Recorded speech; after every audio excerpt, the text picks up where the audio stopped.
Les estaba contando a los que llegaron temprano que pues nos motivó a hacer un live para discutir y dialogar sobre el temas de la inflamación y de la alimentación, ¿sí? Y de su relación con Eh, creo que para mí la motivación del tema tan bonito este es que deberíamos dar herramientas y nuestra opinión a los que nos ven sobre esto porque depende mucho de el momento en que el coronavirus eh, te salude, pues debe encontrarte lo menos inflamado posible. fuerte. Sí. Entonces, es por eso el tema de hoy. Y también es porque es un tema que no se habla mucho, pues la gente siempre habla de medicamentos, de otro tipo de cosas cuando se refiere al sistema inmune, pero la alimentación y su relación con las enfermedades ha sido un tema que nunca se, pues ha sido muy olvidado en la medicina moderna.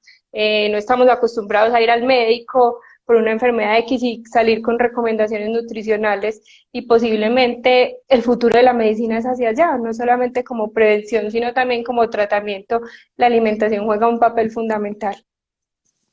Total, total. Uno es la clave, yo le digo a mis pacientes, es la clave para que no me tengas que volver a ver.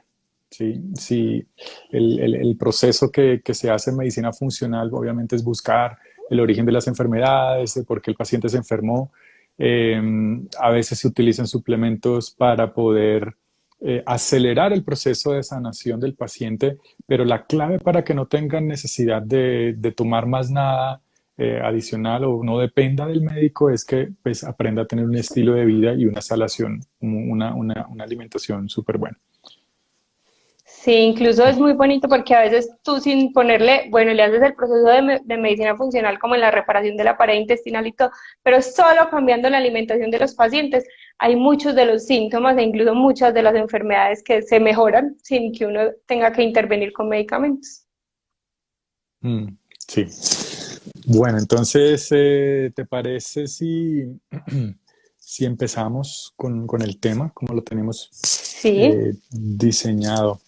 Eh, y vamos a arrancar definiendo qué es inflamación, ¿sí? ujú, Y para mí la definición no es tan clara, pues porque hacerle entender a un paciente, estás inflamado, y cuando uno dice estás inflamado, la gente ve, pero no estoy no, hinchado, no estoy rojo, no me no duele una tengo articulación, fiebre. no tengo fiebre, exacto.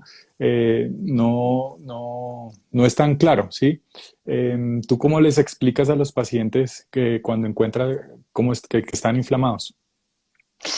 Pues bueno, les explico cómo es primero el proceso de inflamación aguda, que por ejemplo cuando tenemos una lesión, no sé, nos cortamos, se activa todo un mecanismo de células que van al sitio de la lesión a tratar de corregir el problema. Pero cuando hay un proceso de inflamación crónica persistente, que es lo que hay en este caso, es que todo el tiempo el sistema inmune está como activado, reactivo ante cosas a las que no se debería activar. Entonces, aunque no lo notemos, el cuerpo está todo el tiempo como trabajando y luchando en una forma como silenciosa, Ujú. no tan visible como cuando hay una inflamación activa, aguda, como suavecito, y que los síntomas de esto pueden ser muy variados, desde una afección cutánea hasta una enfermedad autoinmune. Todo tiene su base en un proceso inflamatorio que está ahí subyacente. Mm. Sí, yo le digo también a mis pacientes, mira, esto es en las enfermedades crónicas, el fenómeno médico uno lo describe como una inflamación crónica silente, ¿sí? Es Uh que -huh, es como si dentro del cuerpo estuviera el piloto de las estufitas, que está la llamita ahí persistente, pues uh -huh. que nadie nota que está, pero si llegas a poner ahí una olla de metal sobre el piloto, así sea chiquitico, con el tiempo la olla se calienta, ¿sí? Uh -huh. Y tal vez es la analogía que yo uso con mis pacientes.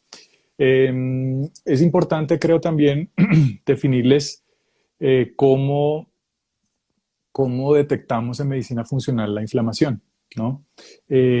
Y tal vez desde una cosa o la experiencia nos ha llevado a ver muchos de los síntomas y muchos de los diagnósticos que uno ve todos los días como signo de inflamación, ¿sí?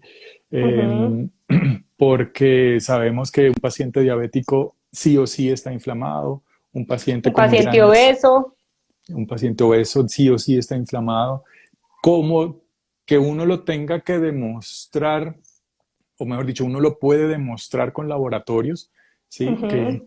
Que ordenamos para documentarlo y mostrarlo, no para saber si está o no inflamado, porque pues ya con el tiempo aprendemos a que todas esas enfermedades tienen ese trasfondo inflamatorio, sino para poder comparar antes y después Y del después, cambio de la alimentación. Entonces antes tenías la PCR un poco alta y ahora ya no está. Entonces ese es un signo que además de cualquier cosa que pueda sentir el paciente, uno puede eh, documentarlo y objetivizarlo fácilmente, ¿no?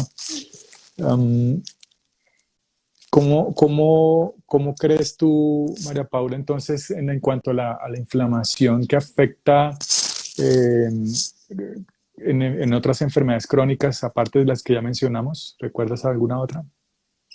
pues por ejemplo, las enfermedades autoinmunes son un claro ejemplo de inflamación crónica persistente a bajo grado, pues porque hay como un complejo inflamatorio que se forma, que se va hacia las articulaciones y el cuerpo además está todo el tiempo hiperactivo, ese sistema inmune que termina atacando las células propias del paciente. También las Ujú. enfermedades neurodegenerativas son un muy buen ejemplo de una inflamación crónica.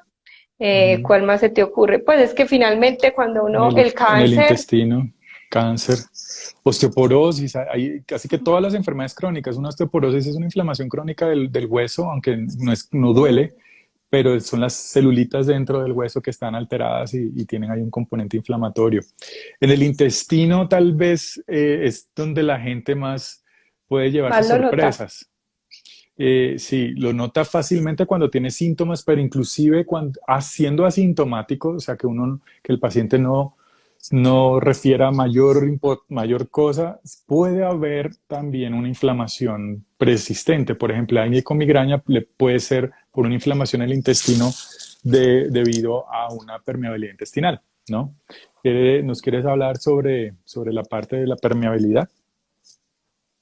Ahí te voy a meter la cuchara. Sabes que también en estos días es que leí algún artículo que las infecciones urinarias a repetición también se relacionan con la permeabilidad intestinal. Que cuando esas infecciones urinarias que se repiten y uno le da antibiótico y no mejora y no mejora y no mejora y repite, cuando uno trata la permeabilidad intestinal, se mejoran. Bueno, entonces, ¿qué es la permeabilidad intestinal? Entonces, lo primero es definir que el intestino está, tiene unas uniones fuertes, entonces el intestino tiene como una permeabilidad selectiva, es decir, en esa barrera se decide lo que se absorbe y lo que no, y háganse de cuenta que es una barrera intacta, las uniones son muy fuertes, pero por diversos factores esas uniones se empiezan a deteriorar y se vuelven como porosas. Entonces, háganse de cuenta que las uniones se dañan un poquito y empiezan a pasar por ahí moléculas o sustancias que normalmente no deberían pasar y que generan que el cuerpo las reconozca como algo extraño y active toda esa cadena de inflamación, haciendo este proceso de inflamación crónica persistente se mantenga. Entonces, como siempre están pasando moléculas que no deberían pasar en condiciones normales, el cuerpo siempre tiene su sistema activo y eso hace que se formen unos complejos inmunes que el cuerpo los intenta atacar y esos complejos inmunes se pueden ir acumulando entonces en el sistema nervioso, en articulaciones, incluso en piel y llevan a enfermedades crónicas. Entonces la permeabilidad intestinal es simplemente tener esa barrera llena de poritos o huequitos que hacen que pasen cosas que normalmente no deberían pasar. Sí, sí. Y bueno, hay algo que a mí siempre me gusta recalcarles a los médicos que saben de la existencia de esto de la permeabilidad intestinal. Pues más allá del tratamiento, la causa, ¿sí? Ujú. La permeabilidad intestinal siempre tiene una causa, siempre tiene una causa. Y si usted No basta con identificar los alimentos, hacer una dieta de eliminación, retirar los alimentos, introducir cosas para reparar o para intentar reparar esa barrera. Es súper importante encontrar el porqué, ¿sí? Acá en Bogotá yo utilizo un laboratorio especial que se llama IMICOL.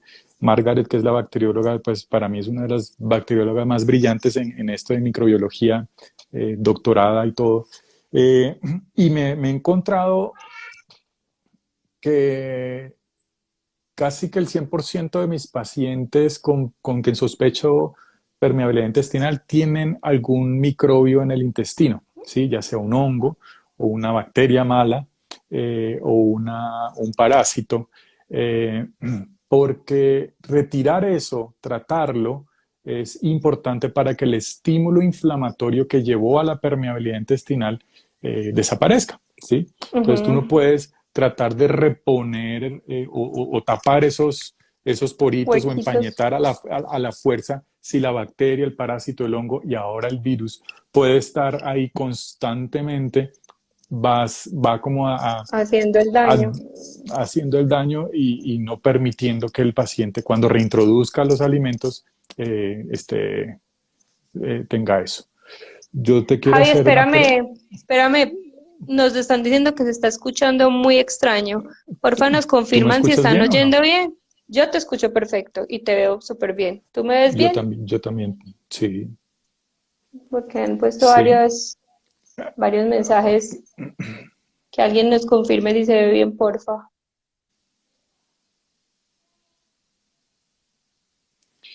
Bueno, Hola. Ah, hay una bueno, por aquí manito. hay una que dijo que se escucha bien, entonces sigamos. Ok, voy a retomar unas preguntas. Creo que preguntaron de ovario poliquístico si es inflamación. Sí. Algunas alteraciones tiroideas que De si es la insulina inflamación. también. Sí. Resistencia a la insulina también es parte de eso. Y porque, ¿por qué se Síndrome inflama? metabólico también. Sí. ¿Por qué se inflama el estómago? Eh, una cosa es que uno coma y se hinche, ¿no? Que la comida Ujú. te caiga mal y te hinches. Y otra cosa es tener el tejido inflamado, ¿sí? Es donde dice María Paula que cuando están los poritos, eso no se siente. De hecho, tú puedes tener permeabilidad intestinal y tu único síntoma es ser una migraña, ¿sí? Igual Ujú. tienes inflamación en el intestino, no tener síntomas en el intestino, sino tener síntomas extraintestinales como parte del proceso de inflamación. Entonces, yo sí quiero hacer énfasis en que, mira, ¿Y tú detectas esos microorganismos que por coproscópico? sí, ordeno el coproscópico funcional en IMICOL, o Funcional. hay casos cuando quiero ver microbioma, pues sí lo envío a Estados Unidos al examen de Genova, es De el lleno. que utilizo, pero cuando quiero hacer solo evaluación microbiológica, utilizo el recurso de IMICOL. Por muchos años, como yo me formé allá pues, en medicina funcional, pues solo utilizaba Genova pues es un examen costoso. Pero después cuando conocí a Margaret, conocí la calidad, inclusive empecé a comparar pacientes que le hacía el examen de acá de Colombia y mandaba la misma muestra de popó a Estados Unidos y acá encontrábamos parásitos y allá no encontraban nada. Que allá no. Eh, sí, es que pues aquí el entrenamiento en parasitología aquí es muy distinto.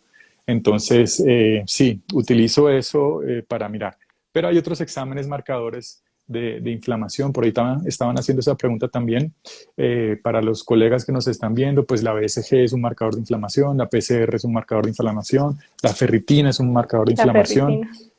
Eh, Elevación del perfil lipídico también se puede interpretar y algunos índices entre el colesterol total, triglicéridos y HDL también marcan inflamación. La insulina alta marca inflamación. En el hígado, AST, ALT, gamma-glutamiltransferasa elevadas también marcan inflamación, entre otras cosas. Calprotectina a nivel de materia fecal es uno de los exámenes que tú puedes pedir para ver si hay inflamación crónica, inmunoglobulina en materia fecal también puedes pedir para eso.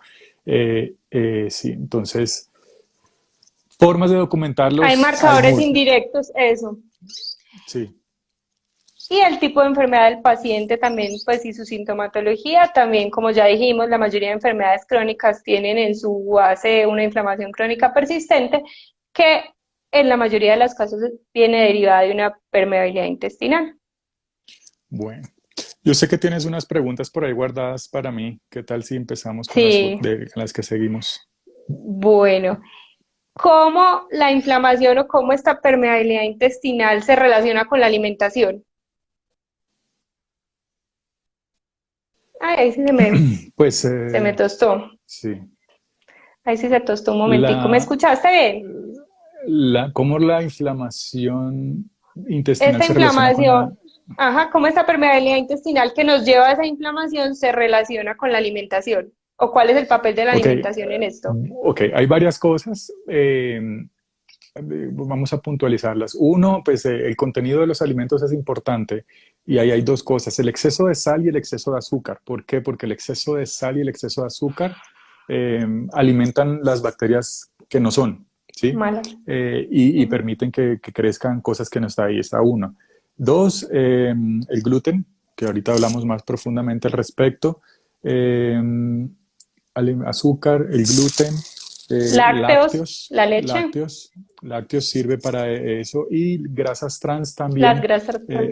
y sería, yo creo que de la alimentación, bueno, obviamente sacando todo lo que es alimentos procesados y químicos que entran a tu cuerpo que tú no sabes que están entrando, pues, pero yo quisiera que nos concentráramos de pronto en el azúcar, lácteos y gluten de pronto, porque ahí es mágico cuando un paciente deja de comer azúcar, deja de comer lácteos y deja de comer gluten, pasan muchas cosas Todo se buenas en el alivia. organismo.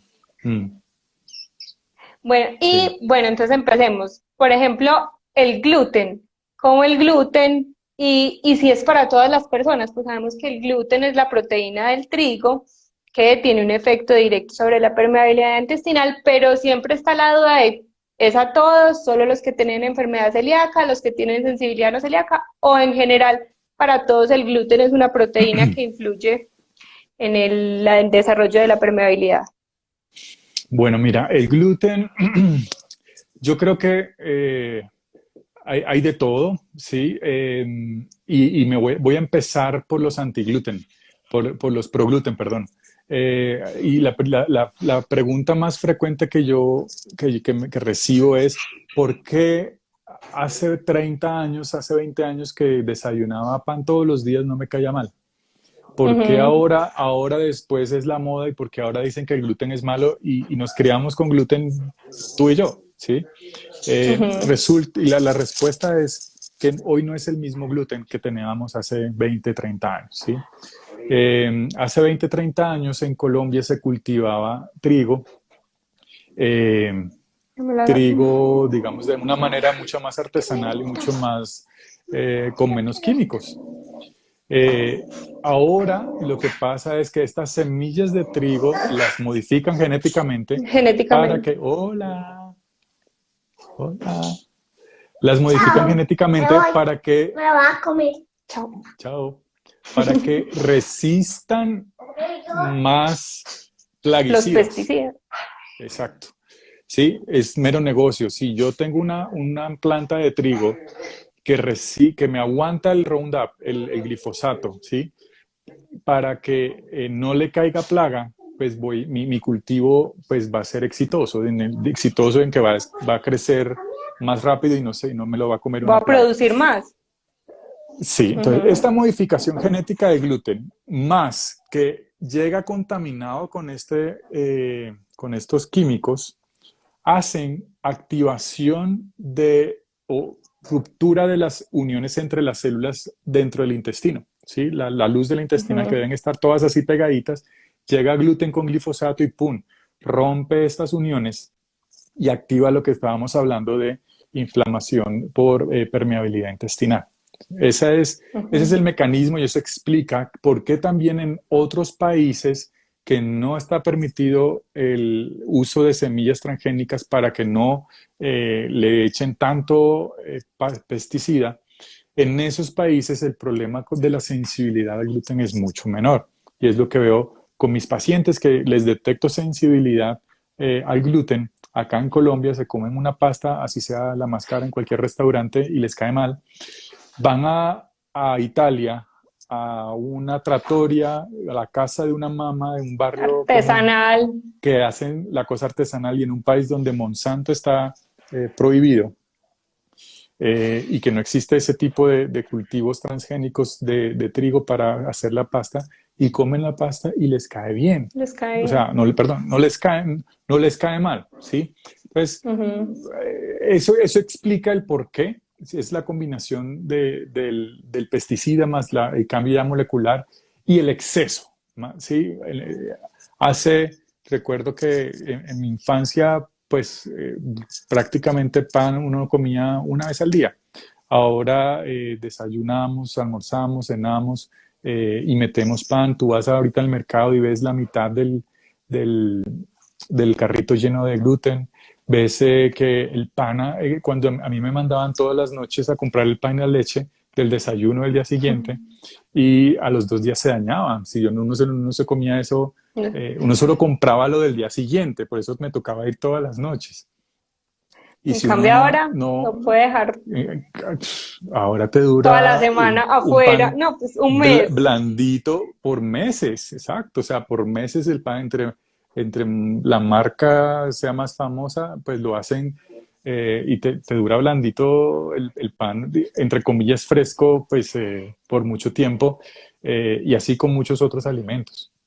Y ya no es solo el pan, también todas las galletas a base de harina de trigo, pues ya no solo comemos pan, sino un montón de galletas y un montón de otro tipo de preparaciones con harina de trigo que tienen el mismo problema.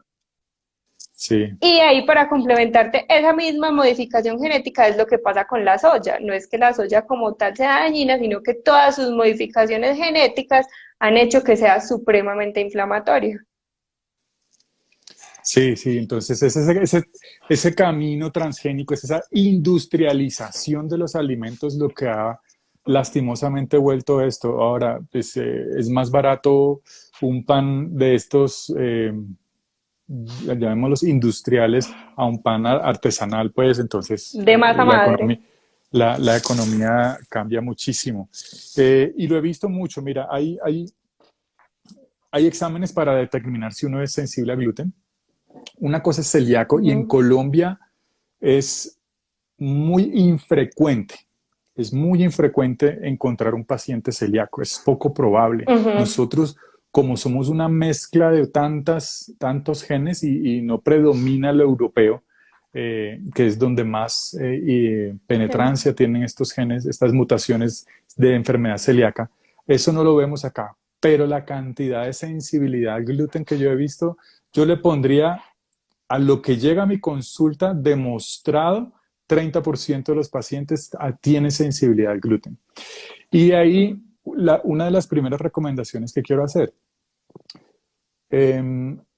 si no a todo el mundo tú le tienes que quitar el gluten, ¿sí? No a todo el mundo.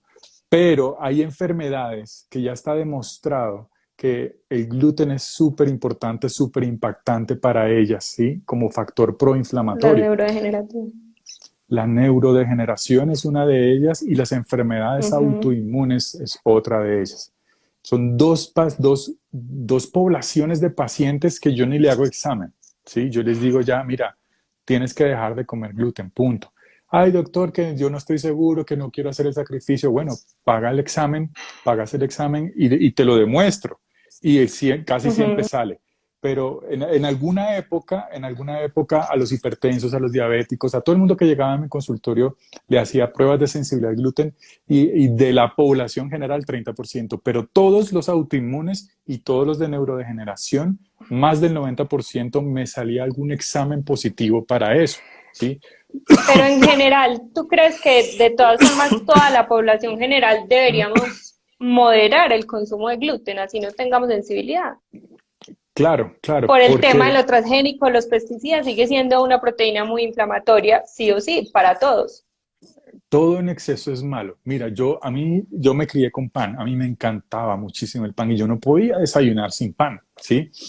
Y actualmente yo no meto en el mercado pan en mi casa, pero ha sido un proceso de difícil. años de dejar la dependencia emocional, porque yo tal vez relacionaba el pan con el calor, el desayuno con mi papá y mi mamá y mi hermanita, ¿sí? Había una conexión ahí emocional que me tocó romper y entender que por qué lo hacía. Eh, Más allá de pues que ya es otro pan distinto a lo que hacía, pero sí, yo lo que le digo a los pacientes es, pues toca disminuirle, así no estés enfermo, tienes que disminuirle, ¿sí? Deja el pan para el fin de semana y compra algo lo más artesanal posible, ¿sí? Que se daña el día siguiente o a los 2 días, y disfrútalo en una ocasión que valga la pena, pero no como costumbre, no como algo de hacerlo diario. Igual ya tenemos muchas opciones pues para pan, pues ya hay opciones de harinas que no son de trigo, hay harina de avena, hay harina de coco, ya en las panaderías artesanales hay muchísimas opciones que nos han calmado un poquito el antojo de pan. Sí, sí, sí. Otra cosa que aprendí con mis pacientes, uno debe apuntarle a no tener que reemplazar el gluten, ¿sí? A no tener Ujú. que reemplazar, es decir, sí, hay opciones gluten free, sí, hay muchísimas ya con respecto a hace 10 años. Ahora es menos difícil, todavía sigue siendo difícil, pero es menos difícil. Pero no es cuestión de reemplazar, bueno, ya ahora Uno por entonces voy a otro. comprar pan de arroz, pan 20 de maíz, para pan de no comer sé todos los qué. días. Sí, porque pues eso no es así. Esa no es la idea. La idea es empezar a reintroducir o introducir otros alimentos, que experimentes con otros sabores, otros alimentos en lugar de eso, ¿sí? Estaban preguntando que si la avena tiene gluten o no. Por contaminación Eh, cruzada, o sea, no es que la avena tenga gluten como tal, sino que se procesa en las mismas fábricas donde se procesa pan con harina de trigo, entonces tiene contaminación cruzada con el gluten, sí, entonces está sí, contaminada por el gluten. sí, pero sabes que una cosa es el paciente celíaco. El paciente celíaco no puede comer ni 1 miligramo de gluten, Nada. ¿sí? El paciente que es sensible al gluten, hay también un rango de sensibilidad, y hay pacientes que yo les digo, mire, pues avena en teoría no debería, es frecuente que haya, pero esa contaminación cruzada a veces no va a ser, si es una avena orgánica, ¿sí? Porque pues si van a ser avena del señor este del Mm, sombrerito, pues también va a tener no way. contenido de químicos, pues. Eh, pero si consigue una avena de buena calidad, no importa que esté cruzada, porque pues la cantidad no es significativa para mantener eso. Ahora, si vas a comer todos los días avena, el problema sí va a estar, ¿sí? Ahí está. Lo que es harina de yuca, pues no debería estar contaminada. El maíz no debería estar No contaminado, pero debería. eso es otra historia. El maíz, lastimosamente, en Colombia también vas a ver el supermercado y hay una y máximo dos marcas de masa para arepa. Eh, y mira quién realiza esos cultivos y mira esas empresas, y pues es el dominador mundial del mercado de la arepa, de la masa para arepa, entonces es muy probable, tiene que estar ahí. Eh, Hay problemas o hay pacientes, leyendo aquí a la doctora Camila, que tiene razón, hay pacientes que hacen reacción cruzada, ¿sí? Ujú. Y por eso yo le digo a los pacientes, no es cambiar gluten por otra opción, gluten free, ¿sí? Porque es cuestión, oiga, si usted desayunaba con pan, empiece a desayunar con fruta, empiece a desayunar con yuca, con otras cosas, Opciones. otro tipo de alimento que no te dé ese problema de que tengas que estar pensando si vas a tener reacciones cruzadas y si va a estar contaminada. ¿Ok? Bueno, entonces yo creo que del gluten pues pudimos abarcar Abarcar algo mucho. ahí. Sí, sí. Nos Bueno, queda seguimos entonces, hablemos un poquito de las grasas trans, que por aquí vi que estaban preguntando cuáles son las grasas trans. Entonces, ok. les voy a introducir un poquito. Las grasas trans son las Ujú. grasas, son como los aceites vegetales hidrogenados. ¿Qué quiere decir? Por ejemplo, cuando un aceite vegetal lo vuelven sólido, es decir, las margarinas vegetales, esas margarinas son grasa trans. O cuando sometemos un aceite a temperaturas muy elevadas, se le añaden hidrógenos y se convierte en grasa trans. Esas son las grasas más dañinas, esas son las que generan el real riesgo cardiovascular y esas las deberíamos eliminar de nuestra dieta porque son altamente inflamatorias. Ujú. ¿Qué? Sí, yo les pongo el ejemplo a mis pacientes, mire, eh, esto termina inflamando, ¿por qué? Por dos razones. La primera, imaginemos que tu casa está envuelta por una reja, por una de estas rejas que están pues entretejidas, estas verdecitas, ¿sí? Y sobre las rejas tienes la opción de tener flores o de tener machetes, ¿sí? Las flores, si tú las llenas de flores, todo eso es cómo se va a ver la reja, muy bonita, ¿sí? Y si tienes a alguien que se acerca a ti y tú le quieres hacer una atención de lo que tienes a la mano, vas a regalarles una flor. Pero si tienes llenas de machetes esa reja y se te acerca alguien a ti y le vas a hacer una atención, lo único que vas a tener que ofrecerles es el machete. Las grasas trans es cuando, como tú lo dijiste, una grasa se somete a una alta temperatura. Químicamente, esto es cis y esto es trans. O sea, si uno mira hacia la izquierda es cis, perdón, derecha es cis y el otro es trans. Es una forma química, es la misma molécula, ¿sí? Y mucho ojo. Cuando los productores de grasas dicen 0% de grasa Cero trans, grasas trans, la legislación les permite que si tienen menos del 1%, o sea, 0,99, pueden decir que no tienen grasas trans. que no ¿Sí? lo O sea pongan. que el hecho que pongan no tiene grasas trans no significa, ¿sí? Porque hay cosas que naturalmente tiene grasas trans, que es, por ejemplo, la margarina, viene naturalmente con grasas trans, Grasa eso trans. no es negociable, pero revisen las etiquetas. Pero bueno, ¿qué pasa con esas Pero grasas? sabes cómo, incluso ahí te voy a meter la cucharada. Si uno lee los ingredientes y entre los ingredientes en la listica dice grasa vegetal parcialmente hidrogenada o grasa vegetal hidrogenada, entonces sí tiene grasa trans. Así en la etiqueta Sí, nutricional sí, siempre diga grasa trans, cero. sí. Eh, ¿Qué pasa con las trans? Dos cosas.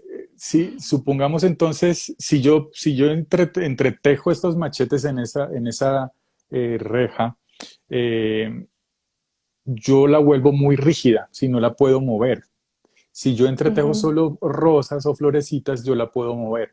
Y las células del cuerpo necesitan que sus membranas, que esas rejas que las cubren, sean muy móviles para poder recibir los cariñitos, para poder comunicarse con otra célula y comunicarse bien. Cuando están llenas de macheticos, están rígidas y no se pueden mover, no se pueden comunicar. Y eso, llamémoslo, eso estresa a las células y activa inflamación. Por otro, ahora, Está el súper, tema ahorita, ¿cómo? no, que está muy bacana tu analogía. Súper chévere. El, el- otra, otra cosa importante con esto es cuando tú evalúas o cuando la industria evalúa un aceite, lo evalúa en frío y te dice este porcentaje de grasas saturadas, desaturadas, no saturadas, todo lo que es lo evalúa en frío. Y es el calor, exponer al calor, eh, lo que cambia, lo que cambia las grasas, las vuelve inflamatorias.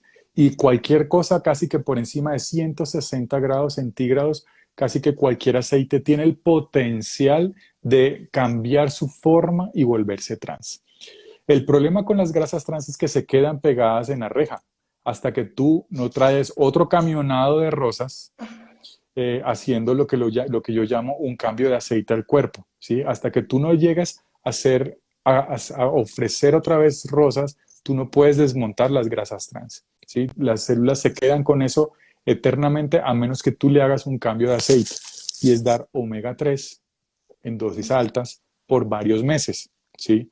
Y Ujú. eso es otro tema para otro live, cómo elegir un buen omega 3 y Sí, cuántas las omega 3. dosis y todas esas cosas. La moraleja final de esto yo creo que es tratemos de evitar comer alimentos que hayan estado en contacto con grasas trans desde la preparación y en nuestra cocina evitar fritos.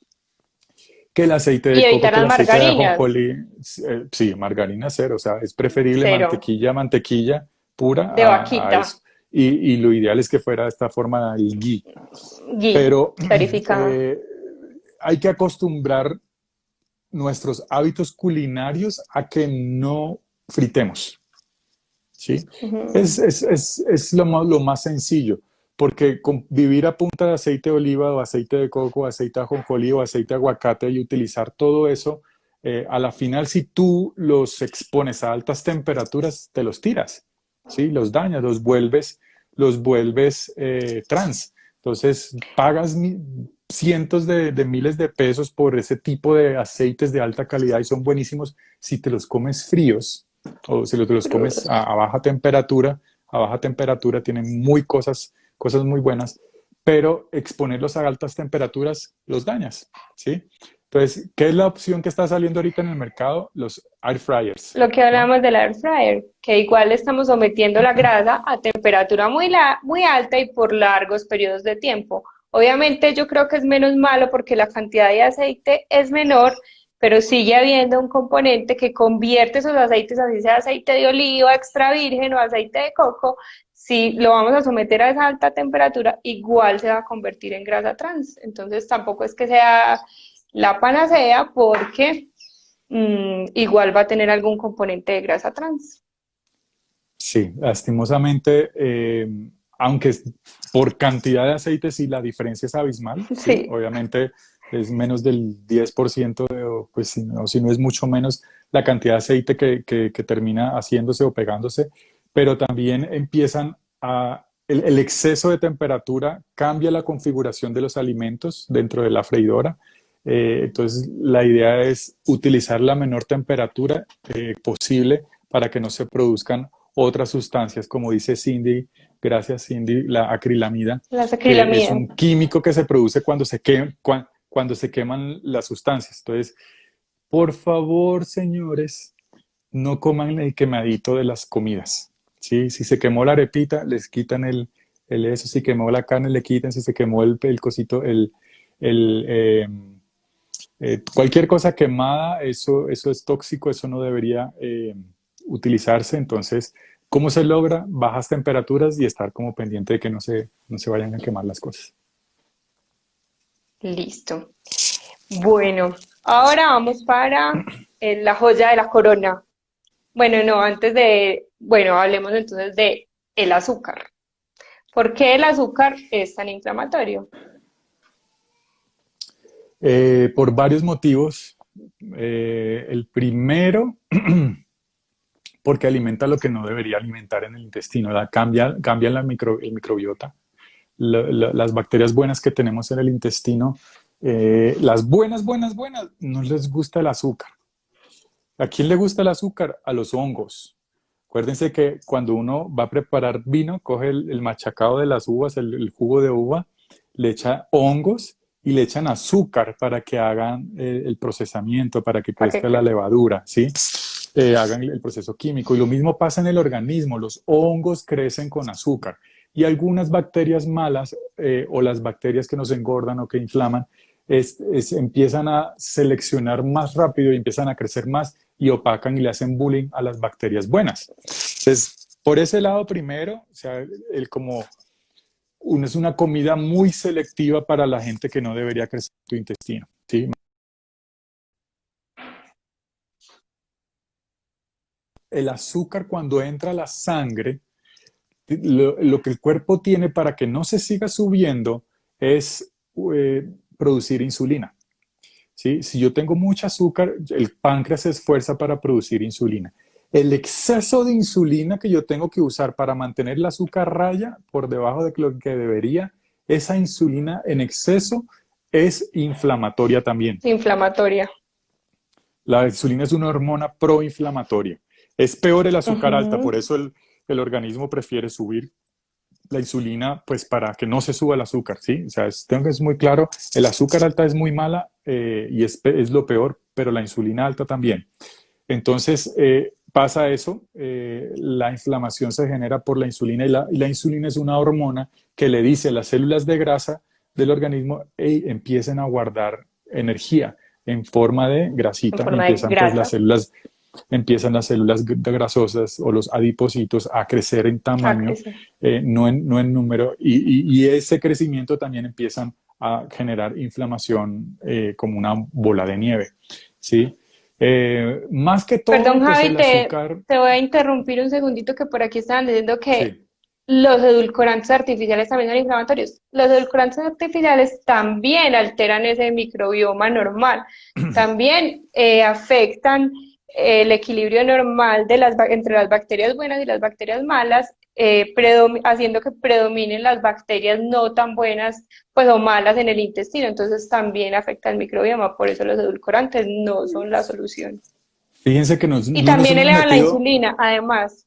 no nos hemos metido para nada con calorías, ¿sí? No estamos hablando de engordar por calorías, por exceso de calorías o por falta de ejercicio. Estamos hablando de el efecto sobre las bacterias que viven contigo en el intestino y el efecto metabólico de estos picos de azúcar y de insulina. Y tienes toda la razón que los otros edulcorantes químicos, aquí no meto la stevia es La una sustancia stevia, natural, es ujú, el único edulcorante que uno podría permitir en este tipo de dietas o de estilo de vida, que no daña la microflora y antes tiene efectos metabólicos favorables en cuanto al azúcar y la insulina. Pero en general, ujú. pues todas las azúcares, la panela, así sea panela orgánica, El eh, agave, el agave es que me peor preguntan todos todavía. los días, es peor porque Sí, es sí, fructosa.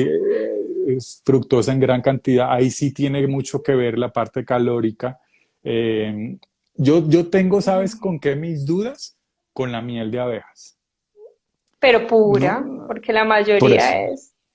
Tengo, no, miel de abeja orgánica, pues ya estamos hablando Ujú. no de las probabilidades de todas las variedades químicas que pueden haber. Suponiendo miel de abejas, es una de las pocas azúcares en la naturaleza, que sí, todo en exceso es malo, obviamente, eh, pero adicionalmente tiene unos fitoquímicos y tiene unas sustancias antiinflamatorias, tiene unas sustancias antibióticas, tiene otros efectos que Otras me dejan bondades. duda. Sí, a mí me deja la duda, digamos que no me voy a pronunciar ni a favor ni en contra, lo voy a poner ahí en una zona neutra, ¿sí? Para mí la única que se salva es la stevia, Es la en stevia. cuanto. Sí, ni hablar del jarabe de maíz, rico en Ah, fructosa, que ese sí es no, otro tema. sí, O sea, todo lo que tenga jarabe de maíz, por favor, huyan. sí. Y nos queda los lácteos. Los lácteos. Bueno, los lácteos también son inflamatorios, sobre todo la leche tiene un componente, una proteína que es la caseína. La caseína es una proteína que también daña esas uniones entre los enterocitos, que son las células intestinales, haciendo que la unión sea menos fuerte y que haya permeabilidad intestinal. Entonces, además, pues la leche tiene muchos otros problemas y es que pues también está muy contaminada por el tema de los antibióticos y todo este cuento. Yo sé que la leche es un tema muy polémico, pero en general la leche también es un alimento muy inflamatorio. La caseína se encuentra en menor proporción en los quesos madurados, por eso podrían ser una opción menos mala. ¿Tú qué opinas, Javi, de los lácteos?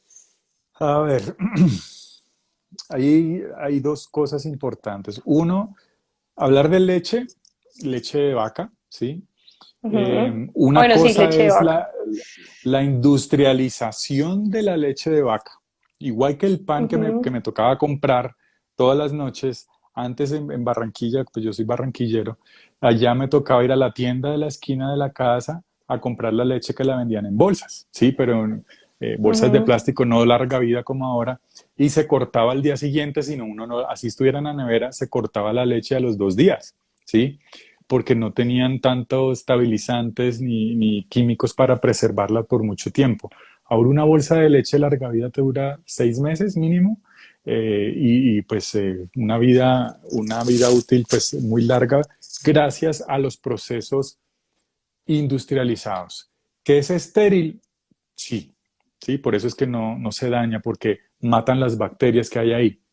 A altas Pero temperaturas, sometiéndola a temperaturas elevadas. sí, el proceso de pasteurización también le bajan mucho la temperatura y la suben mucho, y eso mata todo lo que hay ahí, por eso no se daña tanto.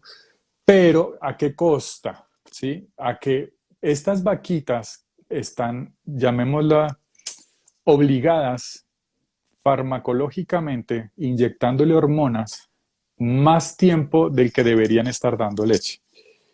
Eh, y el proceso de extracción ya no es con cariño y consentimiento y cantándole a la vaquita, sino conectándole las máquinas, y así tengan, por ejemplo, infecciones en las ubres, esa leche se utiliza, se revuelve con todo, pero ¿por qué la usan? Porque la esterilizan.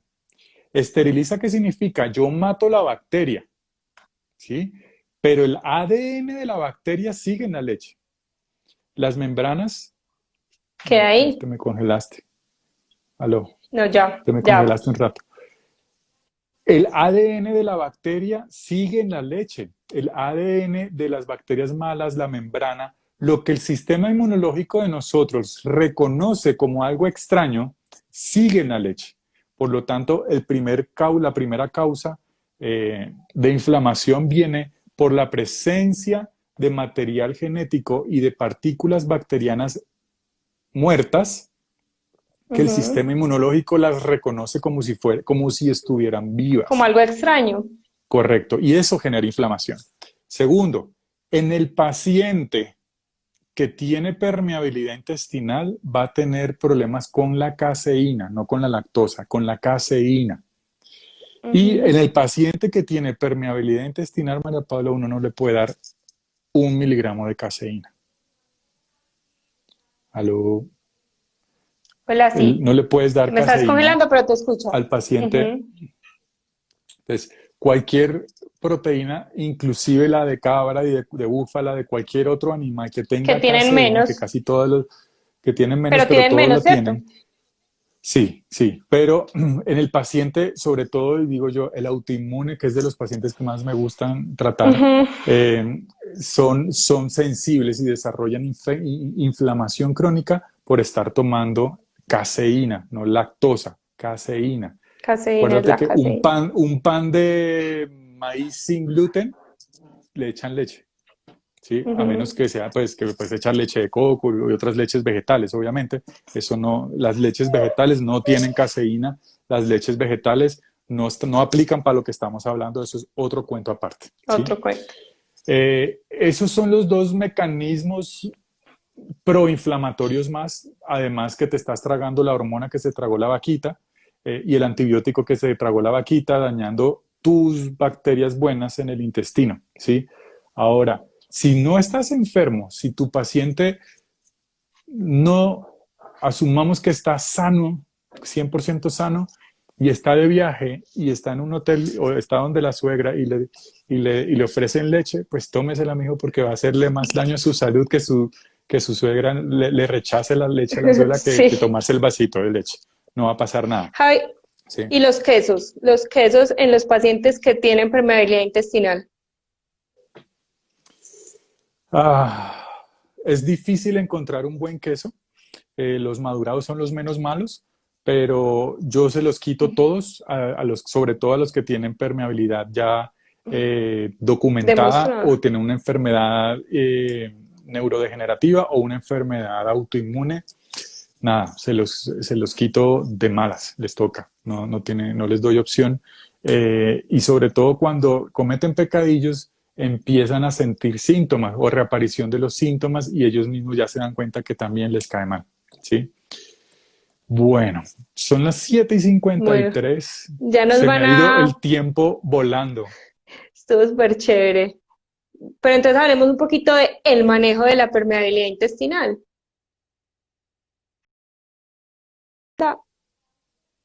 ¿Se te fue? Sí, no te estoy escuchando bien. ¿Ahí me No te escucho yo escuchas? a ti, no sé. Hola, ¿ahí me oyes? Sí, Hola, se cortó. yo sí te escucho. Ay, Dios mío. ¿Sí me escuchas? Yo sí te escucho perfecto. Ah, bueno.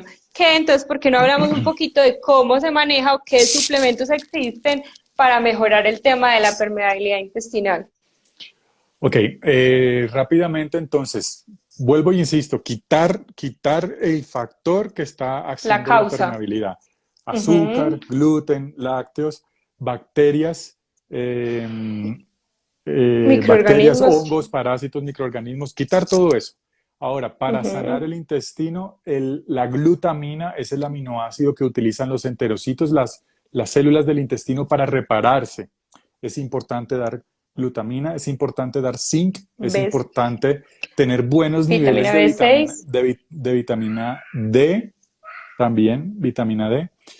Y hay plantas, la boswellia, el masmelo, el regaliz, hay plantas que dadas en sus adecuadas dosis y proporciones, el aloe vera, mezclando todo esto, pues le puedes garantizar a esa pared intestinal que se vaya a reparar. ¿Cuánto tiempo más o menos uno tiene que usar eso? Unos de 2 a 3 meses mínimo para que pueda, Ujú. en ausencia del estímulo proinflamatorio, hacer que se repare la pared intestinal. Tres cosas entonces: quitar lo malo, quitar los alimentos que está siendo ya sensible, porque puedes ser sensible a algo bueno, no sé, a comer una fresa, a comer pollo, a comer pescado, que son alimentos que no son malos, pero que pueden estar haciendo sensibilidad, y dar todo lo que necesita para reparar. Y con eso, pues, eh, la mayoría de los pacientes con sus problemas intestinales Mejoran. crónicos pueden mejorar. Igual, como decimos en el diplomado, hay que tratar de la cabeza de arriba hacia abajo. ¿Sí? Si tú no te sientas en tu mesa a masticar, pues no vas a empezar un proceso de digestión normal. Si no te tomas tu tiempo para oler los alimentos, compartir la comida, reposar para Manejar que el estrés. el estrés, Por para ahí hay que algunos estudios que el estrés también afecta y tiene su papel en la permeabilidad intestinal, entonces también no es solo, hay muchos factores, pero no es solo como tal la alimentación, sino que hay otras cositas que hay que manejar. Como tú decías, estar en el momento total. presente, la masticación, la conciencia. ¿Ok? Sí, en Nutrabiotics, y pues hablo porque hablo desde la cuenta Nutrabiotics. En Nutrabiotics tenemos algo que se llama Enteroplex, que tiene Que es glutamina, tiene maravilloso. zinc, tiene la vitamina A, que es importante también para esto, tiene acemananos de aloe vera y tiene el regaliz. Esa combinación permite darle al paciente eh, lo necesario para reparar esta permeabilidad. Tenemos, por ejemplo, si el paciente le hace falta enzimas digestivas, tenemos el Vegecim, que lo pueden utilizar también con comidas. Todo esto, por favor, guiado por un médico. ¿Sí? No es siga corriendo a la farmacia de Enteroplex, de Vegecim. Enteroplex, y voy a decir algo súper importante, no lo pueden tomar pacientes embarazadas. Pecado mortal, puede ocasionar abortos. ¿Sí? El regaliz es una planta que puede ocasionar Ujú. abortos. Entonces, no pueden tomarlo personas, mujeres embarazadas. De resto, es mejor que te guíe Enteroplex. No, es mejor que te guíe un médico que conozca de este tipo de suplementación. Medicina funcional es donde pues más eh, Se usa. conocimientos pues pueden tener en este aspecto. María Y Paula, porque no sirve de nada que encantado. alguien perdón, y porque no sirve de nadie, Dime. de nada que te lo tomes, sino como ya dijimos, sin haber encontrado la causa y sin haber hecho primero ese proceso. O sea, si te tomas el Exacto. Enteroplex, pero sigues con la alteración de la flora intestinal o sigues comiendo el alimento que te genera sensibilidad, pues no vas a hacer nada. Total, total. Ir a la causa, ir a la causa, ir a la causa. Siempre, siempre. Si eso no está, no vale la pena. No hay ningún suplemento, por muy maravilloso y de alta calidad sea, no te va a ayudar. Siempre hay que buscar la causa y siempre hay que, por último, rebalancear todos los aspectos de tu vida que te llevaron a esa parte. Si es casi siempre es el estrés, si sigues almorzando en tu escritorio trabajando con el celular en la mano, no va a haber Enteroplex que te valga, no va a haber nada que Que te valga. sirva. Sí, bueno. Muchas gracias, quedé feliz, Muchas contento, gracias a me gocé todos. mucho el live. Estuvo Gracias súper por chévere, estar. muchas gracias. A los colegas que tengan muy buena noche. Vamos a grabar este live, lo vamos a dejar colgado en nuestra página. Probablemente también lo tengamos en la página de Nutrabiotics.